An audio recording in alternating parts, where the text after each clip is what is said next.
Graça e paz, igreja.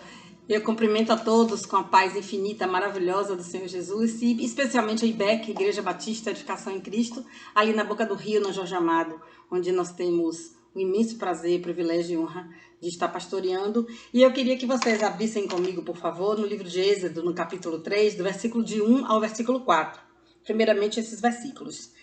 Moisés pastoreava o rebanho de seu sogro, Jetro, que era sacerdote de Midian. Um dia, levou o rebanho para o outro lado do deserto e chegou a Horebe, o monte de Deus. Ali, o anjo do Senhor lhe apareceu numa chama de fogo que saía do meio de uma sarça. Moisés viu que, embora a sarça estivesse em chamas, não era consumida pelo fogo. Que impressionante! Pensou, por que a sarça não se queima? Vou ver isso de perto.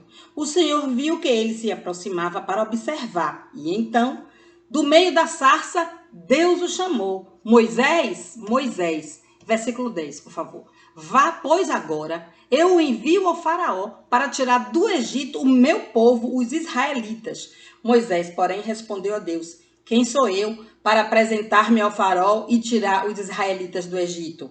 Deus afirmou, eu estarei com você. Até aqui, no versículo 12, na parte A. Deus, essa é a tua palavra. Ela é viva, ela é eficaz. Essa tua palavra é poderosa. Que essa tua palavra, Senhor, vá ao encontro dos irmãos agora. Que essa palavra venha sustentar. Que essa palavra venha fortalecer. Que essa palavra venha animar. Que essa palavra venha libertar. Que essa palavra venha fazer o que está no seu coração. Aquele pai que vai assistir essa palavra possa verdadeiramente ser trabalhado pelo teu poder, pelo teu espírito, em nome de Jesus. Amém. Irmãos, nós temos por tema, o seu chamado é para sempre. Ou seja, Deus jamais vai desistir daquele que ele chamou e esse chamado vai permanecer durante toda a sua vida. Aqui Moisés estava trabalhando para o sogro, ele era pastor, né? Estava com o rebanho do sogro, conduzindo esse rebanho de um lado, né? Deslocando o rebanho, trabalhando. Um dia como outro qualquer, um dia onde ele acordou com a rotina dele, né? E foi naturalmente ali naquele deserto pastorear o rebanho. Assim como vocês acordamos nos dias das nossas vidas, cumprindo as nossas rotinas diárias. Foi isso que aconteceu com Moisés. Mas algo interessante chamou a atenção de Moisés.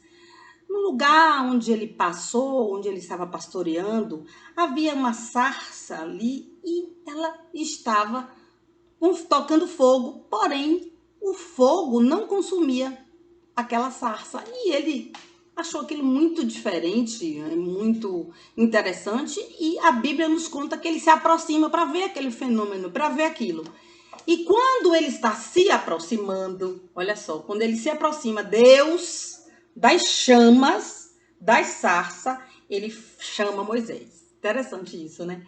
Interessante que é necessário, primeiro, que nós entendamos que um chamado é algo que pode acontecer no dia comum da sua vida, pode acontecer de uma forma muito natural, não algo que vai tocar trombeta ou que o extraordinário aconteça, não, de forma alguma. É assim que Deus processa as coisas. E foi dessa forma no dia a dia de Moisés. Mas algo de interessante havia. E isso aproximou, porque Deus, ele procura, através dos sinais, atrair a nossa atenção, através das circunstâncias, através das provas, através de qualquer coisa. Deus usa aquilo para nos atrair. E a Bíblia diz que justamente Moisés é atraído e Deus se revela em meio àquelas chamas. Interessante que o fogo, né, é símbolo da presença de Deus. E ali ele se aproxima e Deus o chama. Aí Deus faz o chamado a Moisés. Moisés, assim como ele chama você, assim como ele me chama. E naquele momento, Moisés ficou ouvindo o chamado de Deus e ele se apresenta, eis-me aqui. Né? No versículo 5 ele fala, eis-me aqui. Mais adiante, Deus fala que tem uma missão para ele. Deus fala para ele, olha, eu quero que você vá ali até o Egito e que você chegue ali nas paredes palacianas de Faraó. Ali você vai chegar ali e vai dizer, olha, Faraó, eu vim tirar o meu povo do Egito. Aí Moisés fala, como seu, quem sou eu, né? Para tirar esse povo de lá, do Egito, da escravidão. Quem sou eu? E aí o Senhor garante. O Senhor garante e diz, eu estarei com você. Bom, é interessante primeiro a gente observar o que é que levou Moisés a Midian. Nós precisamos entender inicialmente o que é que Moisés estava fazendo ali na terra dos midianitas. Midian, na verdade, ele era filho de Quetura, com Abraão, que foi o segundo esposo de Abraão após Sara ter morrido, e ali ele tinha um parentesco também com Jetro, com a família de Jetro a partir de Abraão. E ele vai ali para Midian, porque quando Moisés Moisés era filho ilegítimo, não, ele foi adotado pela filha do faraó, e ele estava ali crescendo, aos próximos 40 anos, Moisés vai passear ali, e ele encontra um egito maltratando um hebreu, escravizando o hebreu, estava espancando o hebreu, e aí ele se irrita com aquela situação, ele vai então, mata aquele egípcio que estava espancando o hebreu. Volta para o palácio, tudo bem. No outro dia ele sai de novo, parece que ele estava impulsionado a conhecer sua gente, a conhecer suas raízes, que ele sabia muito bem que ele era um hebreu, ele foi criado por sua mãe até uma determinada idade na infância, e ele foi conhecer, e passeando de novo ele encontrou uma situação diferente, ele já encontrou 2 hebreus brigando. E ele aí intervém, por que vocês estão brigando? E um hebreu diz a ele, quem você pensa que é? Vai nos matar também, conforme você matou ontem aí o egípcio? E aí então, diante dessa palavra, ele pensa, Faraó sabe de tudo e vai me matar. E ele foge, e é assim que ele vai até Midian e se encontra ali com Jetro. É assim que se dá a fuga. Interessante, né, irmãos? Quando eu faço um paralelo entre esse Moisés que estava ali, que matou o egípcio, esse Moisés que interferiu na briga do hebreu, sem que ninguém o mandasse, sem que Deus declarasse para que ele fosse, sem que existisse, na verdade, uma autoridade divina sobre ele naquele momento, ele foi pelo impulso, ele foi pela imaturidade, ele agiu com uma certa coragem, mas também ele agiu sem nenhuma prudência, e ele faz aquilo tudo, e ele foge, e de repente eu vejo agora um outro Moisés. Eu vejo um Moisés amadurecido, depois de ter passado 40 anos ali no deserto de Midian, e ele amadurecido, quando Deus o chama, ele, quem sou eu? Para tirar aquele povo do Egito. Antes ele se sentia um privilegiado, um filho adotivo de Faraó, cheio de cuidados, cheio de poder, e ele achou que ele podia fazer muitas coisas, ele nem pensou, nem raciocinou. E agora, passados anos, quando Deus chama Moisés para que Moisés venha libertar o povo, tal qual ele quis no passado, que ele sentiu a dor dos hebreus, ele sentiu a escravidão do povo hebreu, entretanto, ele estava duvidoso, ele diz, quem sou eu? E ele começa então a conversar com Deus, você pode seguir mais adiante nesses versículos, você vai ver que ele coloca, eu não posso, que eu vou me perguntar quem eu sou, e cadê os sinais, eu não sei falar, eu nunca fui bom de fala, vai colocando um monte de empecilhos mediante a sua insegurança, e eu vejo que na realidade existe uma mudança muito grande daquele Moisés que fazia as coisas confiadamente, né, na sua posição, na sua pessoa, e daquele homem hoje que vê um chamado, mas que antes de tudo isso ainda precisa fazer com que a sua fé penetre no coração a fim de apoiá-lo a fazer aquilo que o Senhor o chamou para fazer. Então são 2 homens diferentes, 2 homens completamente diferentes, né? Então Moisés, quando ele matou aquele egípcio e que ele ouviu a palavra do hebreu, quem você pensa que é? Vai nos matar conforme matou aquele egípcio? E ele viu que ele foi muito mal recebido nas suas atitudes. Eu acho que ele esperava, na verdade, que ele fosse considerado o ato dele de ter matado aquele egípcio que espancava o hebreu, ele esperava que ele fosse, na realidade, aplaudido, né? Possivelmente ele esperava que fosse reconhecido um grande ato de coragem, ele estava defendendo o povo dele, da maneira dele, o coração ardia por isso, mas ele fez da maneira dele. E aí o que acontece? Acontece que então quando ele é rejeitado nas atitudes dele, que as coisas não aconteceram conforme talvez ele pensasse, se é que pensou, porque ele agiu numa precipitação total, mas aí ele foge ao som daquela palavra, ele foge ao som daquela condenação, ao som daquela pergunta, quem você pensa que é, né, para que possa nos julgar, fará conosco o que fez, também com o egípcio. Então, ele foge, eu acredito que aí ele esqueceu, ele foi viver a vida dele, talvez decepcionado, talvez envergonhado, além do mais importante, fugitivo, né? Porque o faraó queria realmente matá-lo, porque afinal de contas ele demonstrou que estava do lado dos hebreus, né? Já que havia uma animosidade entre egípcios e israelitas.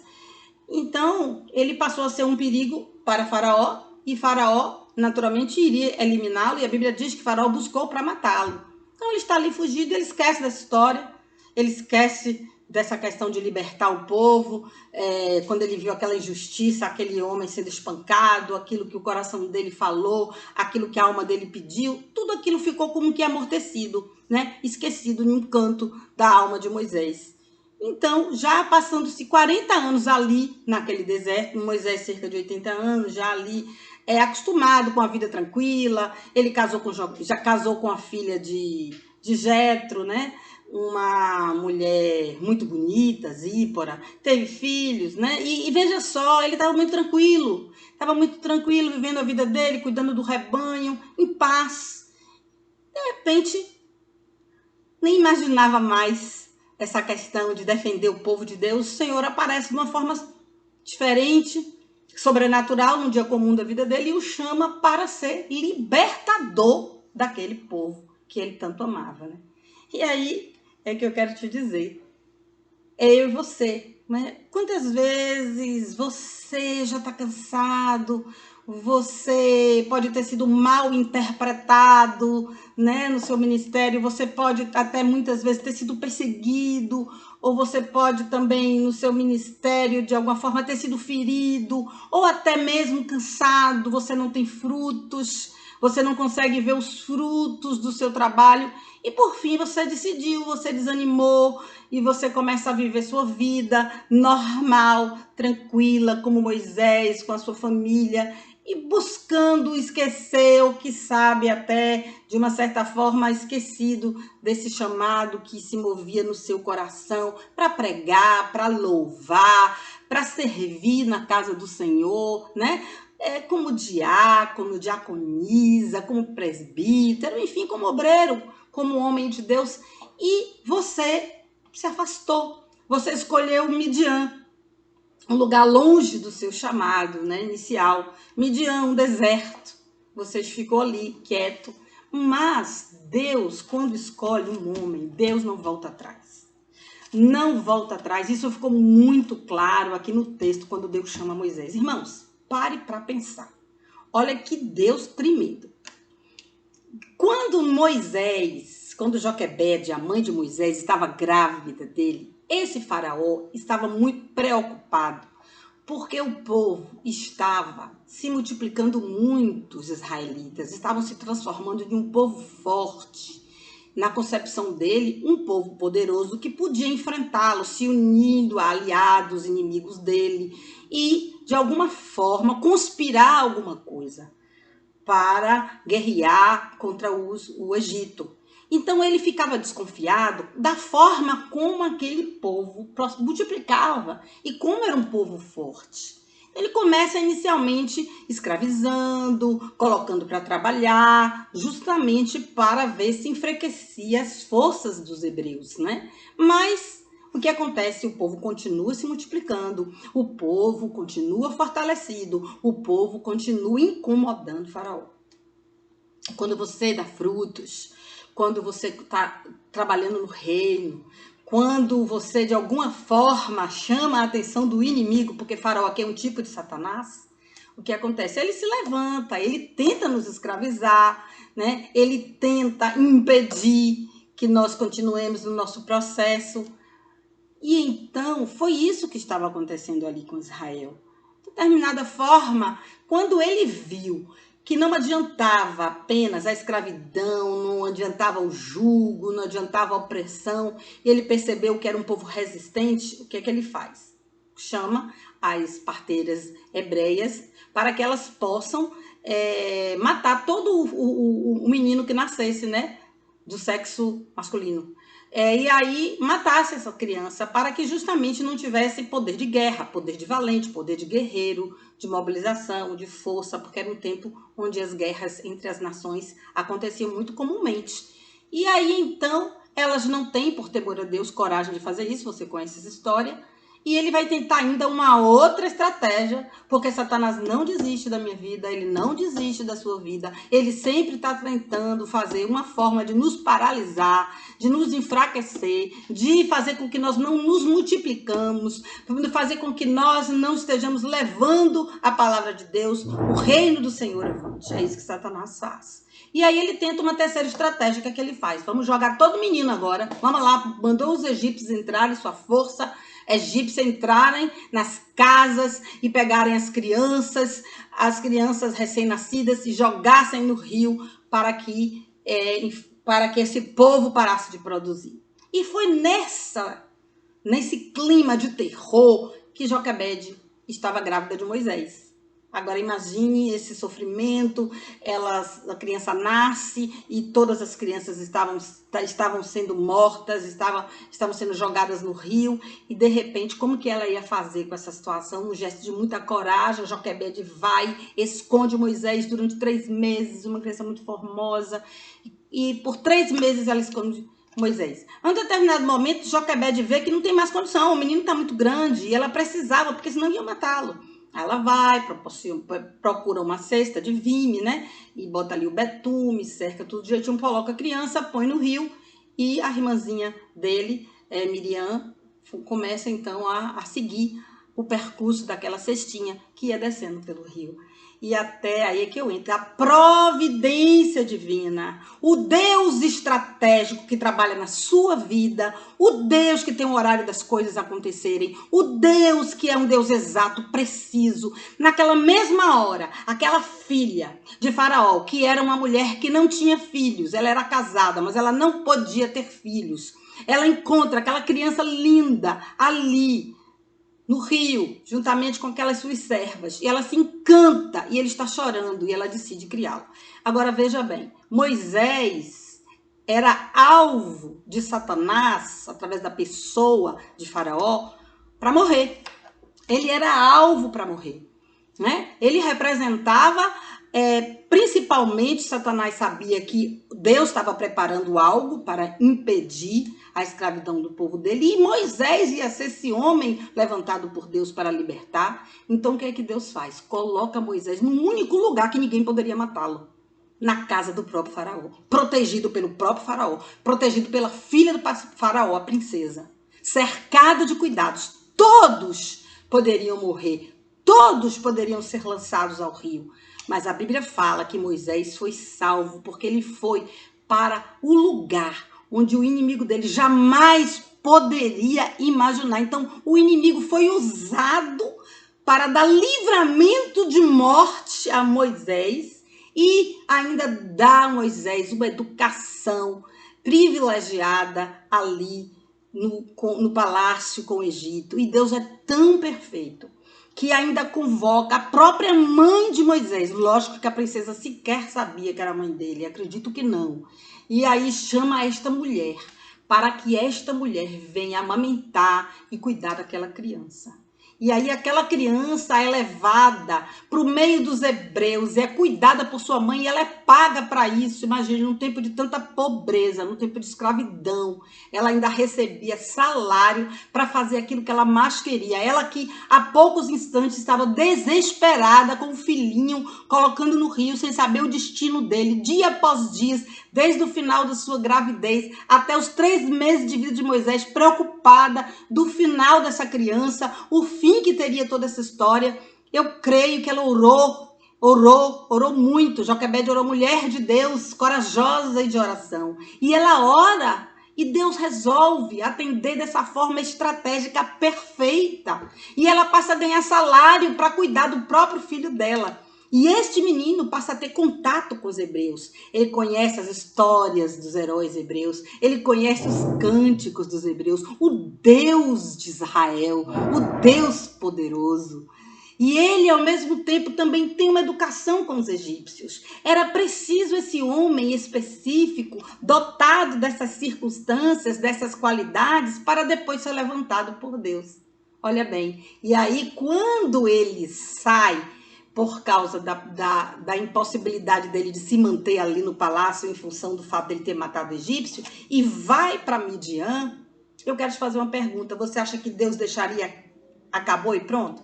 Passou 40 anos, deixa para lá. E toda aquela estratégia que Deus fez. E tudo aquilo que Deus organizou para que Moisés tivesse livramento de morte. Tudo que Deus organizou na sua vida até o dia de hoje. Para você chegar até o conhecimento de Deus. Para você chegar até a capacitação de Deus. Para você chegar até entender que Deus quer com você realizar um grande propósito, alinhar você ao propósito dele. Tudo que Deus fez, da onde Deus nos tirou, né? O que Deus proveu para nos alcançar. As circunstâncias que nós somos fragilizados a fim de que nós entendêssemos a necessidade de Deus e chegarmos através da nossa fé aonde nós chegamos. E tudo isso que Deus fez. E tudo isso que Deus fez, acabou? Não. Não acabou para Moisés. Passaram-se 40 anos ali no deserto, mas Deus tinha propósito. E eu e você pode passar o tempo que for. Você pode estar desestimulado, sabe? Você pode estar não acreditando que tem nem mais chamado, ou ainda até está disposto a renunciar a esse chamado.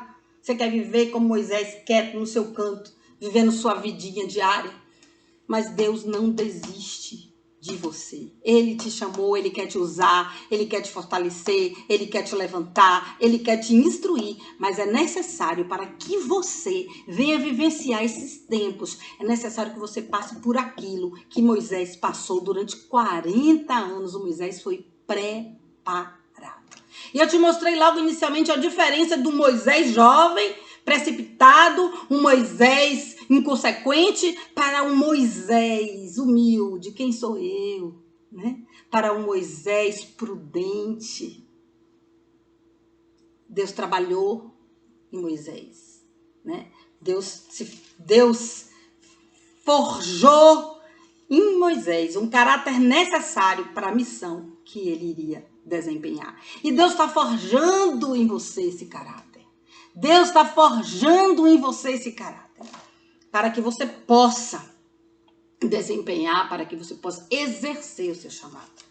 E deixa eu te falar uma coisa, essa preparação é muito clara na Bíblia. Quando você lê Paulo, após ter se convertido, ele passa 3 anos na Arábia, ali conhecendo o Senhor, estudando o Antigo Testamento. Paulo ficou esse tempo todo ali na Arábia. Passou uma parte também em Damasco desses 3 anos. Depois ele retorna para sua cidade de Tarso. Eu sei que demora em cerca de 14 anos para Paulo fazer sua primeira viagem missionária. Paulo estava sendo preparado. Paulo tinha uma formação maravilhosa. Foi criado aos pés de Gamaliel. Um homem poliglota, de uma instrução, de uma capacidade. E aí Deus vai e começa a mostrar a Paulo que a capacidade é dele. Ele não foi aceito em Jerusalém. Ele, o grande Paulo, ele precisava desse seminário da vida, de aprender com Deus, de se humilhar, de entender que a obra não ia parar porque ele parou. Então, o povo não ia deixar de conhecer Cristo porque Paulo parou. Ele começa a ter entendimento de quem ele era e passou 14 anos. José é aquele menino, criança, mimado, fofoqueirinho, que ficava levando, né, disse-me-disse ali para os pais, para o pai dele, dos que os irmãos faziam quando estavam trabalhando. Este José infantil, que contador de sonhos, de repente, depois de 13 anos, entre ser vendido como escravo e depois ter ido para a fazenda de Potifar, depois ter ido para a prisão, depois de ter passado por injustiças, depois de ter passado por muitas humilhações. Aí, depois de 13 anos, ele foi vendido aos 17 anos, aos 30 anos, ele toma posse do cargo mais importante. O faraó chama ele para ser governador do Egito. Mas existiu o quê? Preparo. Existiu o quê? Preparo. Com Paulo existiu o quê? Preparo. E Davi passou 13 anos fugindo de Saul. 13 anos fugindo de Saul. E você entra na caverna, sai de caverna, foge, apanha e vai aprendendo as estratégias de guerra, vai aprendendo a se humilhar, vai entendendo que não depende dele, vai entendendo que Deus todo soberano é que dava livramento. Quantas vezes o Senhor deu livramentos a Davi, onde Davi sabia, não pode ser eu, a mão do Todo-Poderoso. E nos salmos dele, ele fala dessa gratidão quando Deus o liberta de tantas situações de morte que o inimigo imprimia na vida dele quando ele fugia de Saul. Deixa eu te falar uma coisa, ele aprendeu, foram 13 anos, ele aprendeu. Não poderia ser diferente, o tempo de Moisés foi 40 anos, não interessa. O seu tempo não interessa, mas tem um tempo que Deus sabe qual é o tempo, que é o tempo da preparação.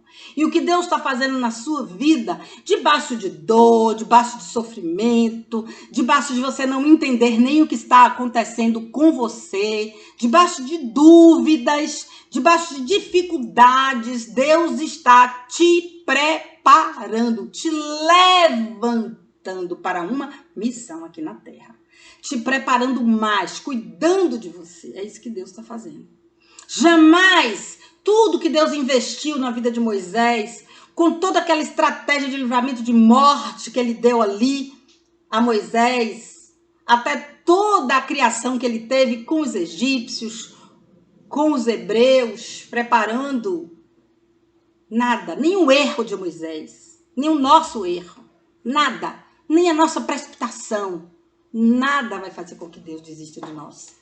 Ele tem um propósito e ele vai usar as circunstâncias, ele vai usar o tempo, ele vai usar tudo que ele puder e que ele mesmo configurar para fazer com você aquilo que ele quer que você seja. Trabalhar como se trabalha o oleiro, isso é o chamado. Trabalhar como o oleiro, amassando, quebrando. Nós falamos recentemente sobre isso, sobre o trabalhar de Deus na olaria. Não é? E essa preparação, ela fala disso também. E essa preparação que Deus faz é indispensável no ministério. Às vezes você acha que não entende, que está demorando, que as coisas não acontecem. Mas não é no nosso tempo. É no tempo do Senhor. E é para o nosso melhor vir à tona. Para que a melhor Cristina saia. Para que o melhor de cada um de nós venha fluir através das experiências que Deus nos proporciona. Não só experiências pessoais de conhecer Deus, como entender das Escrituras, como estudar as Escrituras e também se perceber no meio das circunstâncias, vendo a mão de Deus agir e aprendendo com elas. Aprendendo, permitir que sejamos burilados, né? Qual um diamante? Burilados. Até que o nosso brilho se torne tão intenso. É isso que Deus nos fala. É isso que essa história nos fala. Essa história de Moisés. Aquela criança linda, achada nos rios pela princesa do faraó, que passa depois para o deserto de Midian e retorna para tomar lugar, a sua posição que Deus queria através do seu chamado. E Deus está te fazendo e te chamando hoje. Deus está te chamando hoje. Você vai dar continuidade ao seu chamado. Tudo que eu estou fazendo é em função de você estar preparado. Imagine, eu gosto muito da ilustração, né, do machado cego. Quanto tempo não demora para poder conseguir derrubar uma árvore, se é que consegue, quanto esforço, né? Quanto das mãos não ficariam feridas, cheias de calos, na tentativa de derrubar uma árvore com um machado afiado? Um machado que não foi preparado para a função, um machado que não foi preparado para derrubar aquela árvore. Então ela dá trabalho e às vezes não dá resultado. Mas, entretanto, se a pessoa que vai derrubar aquela árvore, pela aquele machado antes, e afia o machado primeiro, né? Passa o machado por essa preparação.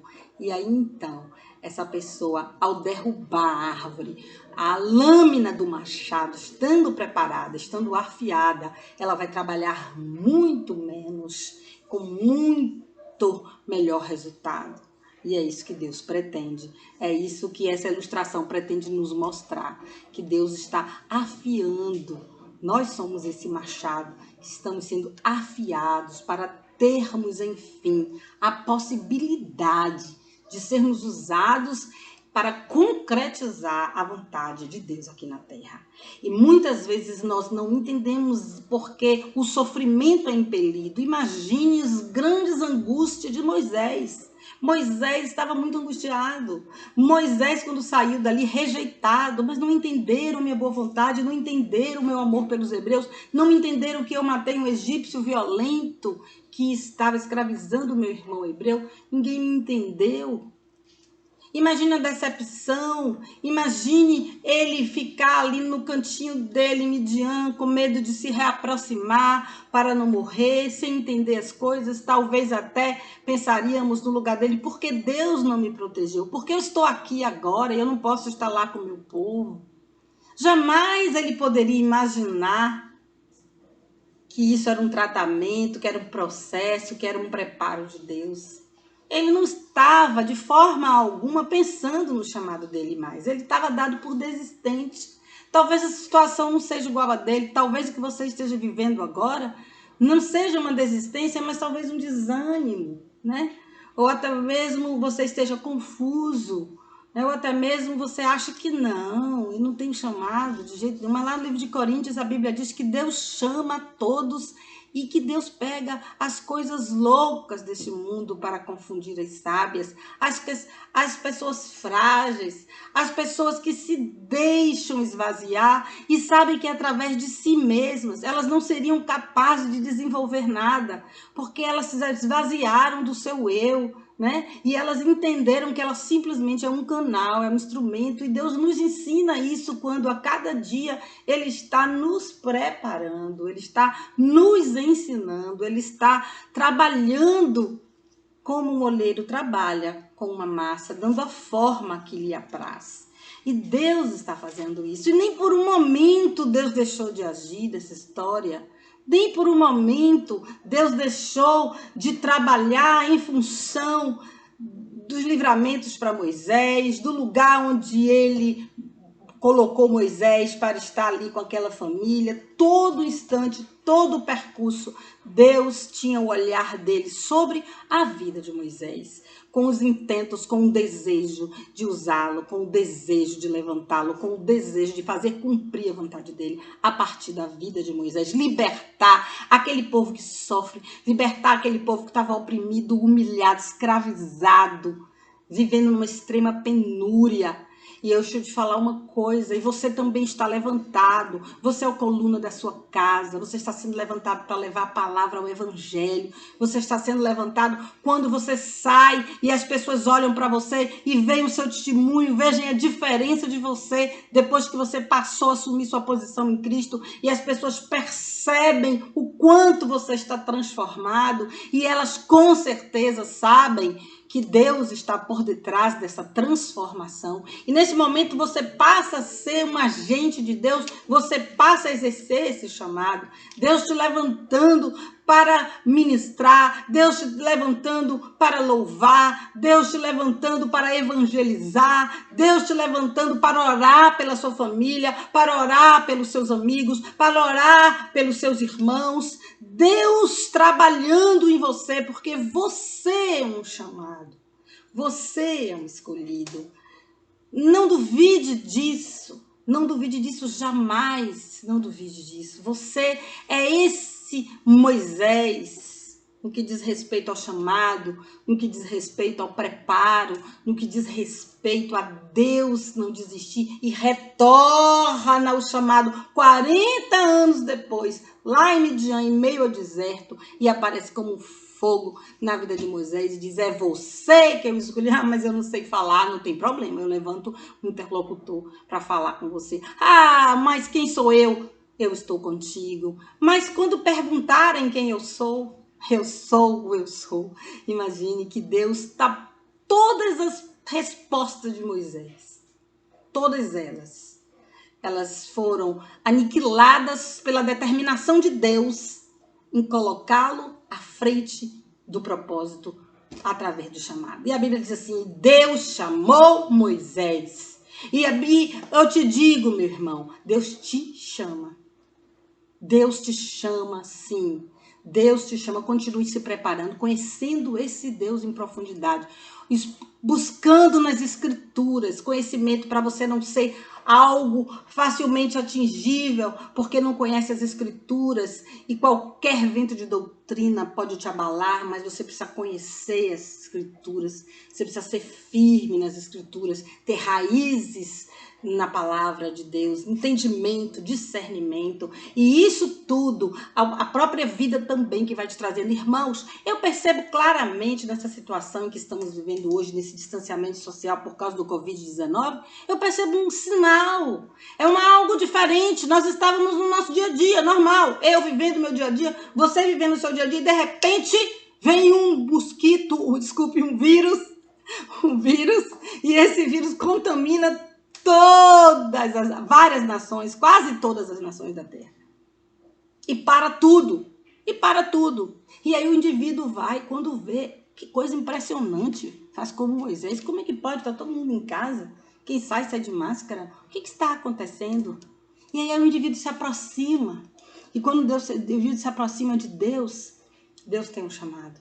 Essa situação é um sinal.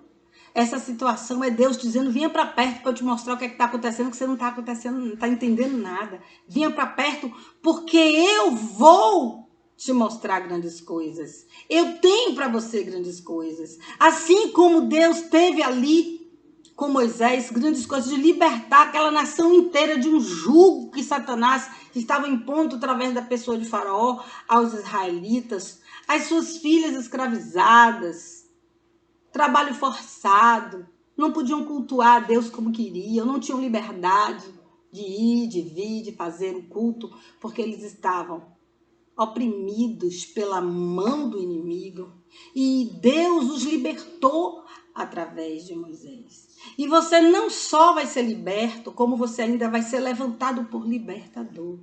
Você vai levantado por Deus para libertar o povo dele.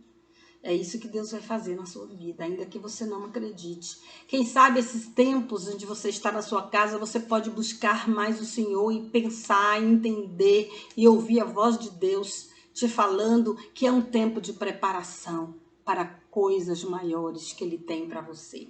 Quem sabe o Senhor não está através desses dias onde as pessoas procuram entender o que está acontecendo, e Deus simplesmente está te falando: eu estou cuidando de tudo, e especialmente da sua vida, porque eu tenho um chamado para você, e esse chamado, ele não vai parar, ele não termina, é um chamado para toda a tua vida aqui na Terra. Esse é o que eu tenho para você, esse chamado. Eu te escolhi. E quando você sentir dúvidas, pense que assim como Moisés teve tantas dúvidas. Jeremias disse: Senhor, não passo de uma criança. Não queria ser profeta, disse a Deus que não podia, que era uma criança. E Deus insistiu na vida de Jeremias. Ele insiste na sua vida. Então, se de um lado você também está percebendo que você não pode ser como Moisés, que tem as respostas, que sabe o que fazer, independente da autoridade divina, independente do comando divino, você vai fazendo do seu jeito, vai matando egípcio, vai brigando com hebreu, e por fim não consegue concluir nada. Mas também você não pode deixar de entender que Deus é quem te capacita. Deus é quem te capacita. Quando chegar um momento, é Deus quem te capacita. Quando você descobrir que as forças desse chamado não dependem de você. Quando você descobrir que as estratégias não vêm de você. Quando você descobrir que sem você ou com você Deus continua levando a obra dele. Quando você descobrir que você verdadeiramente não é nada, mas que você é um instrumento nas mãos de Deus. E quando todo o ego, quando todo o eu for verdadeiramente abatido através das circunstâncias, da preparação da vida, como foi conforme eu falei com José, como foi conforme eu falei com Davi, não é? Da mesma forma, com Paulo, será com você, será comigo. Deus tem coisas grandes. Deus quer nos usar para coisas tremendas. Deus quer usar a nossa voz. E ainda que Moisés diga assim, eu não sou bom de palavra, eu não sei falar com facilidade. Não adianta, Deus resolve todas as nossas incapacidades, porque Deus, quando Ele quer verdadeiramente usar um homem, usar uma mulher, Deus não se prende a nada, porque Ele é Deus. E a soberania de Deus é quem faz todas as coisas acontecer na Terra. Não tem Covid, não tem Estado, não tem nações, não tem economia, não tem conjuntura política, não tem nada, enfermidade, nada que possa lhe separar de Deus e da força desse chamado que Ele está imprimindo na sua vida. Hoje Deus está te chamando. Aí no teu coração Deus está dizendo, diga sim ao meu chamado. Diga, eis-me aqui, Senhor. Um dia Ele chamou um menino pequenininho. Chamou Samuel ali no templo. Lembra disso? Ele chamou Samuel e Samuel aprendeu que ele tinha que dizer para o Senhor, tinha que se apresentar ao Senhor disponível. E eu te digo, se apresente ao Senhor disponível nessa noite. E o mais Ele fará. Que o Senhor te guarde, que o Senhor te dê forças, que o Senhor sustente. E você agora que sente esse chamado, que sabe que essa palavra é para você, que você está sendo preparado para grandes coisas, você que sabe que você quer verdadeiramente se entregar à força desse chamado de Deus. Onde você estiver agora, feche os seus olhos e diga para Deus, eis-me aqui, Senhor. Eis-me aqui, Senhor. Eu confio em ti. Faça conforme a tua vontade. Em nome de Jesus. Amém. E Deus te chamou e Deus ouve a sua resposta. Que o Senhor te guarde, que o Senhor te proteja, que o Senhor te livre de todo o mal. Amém?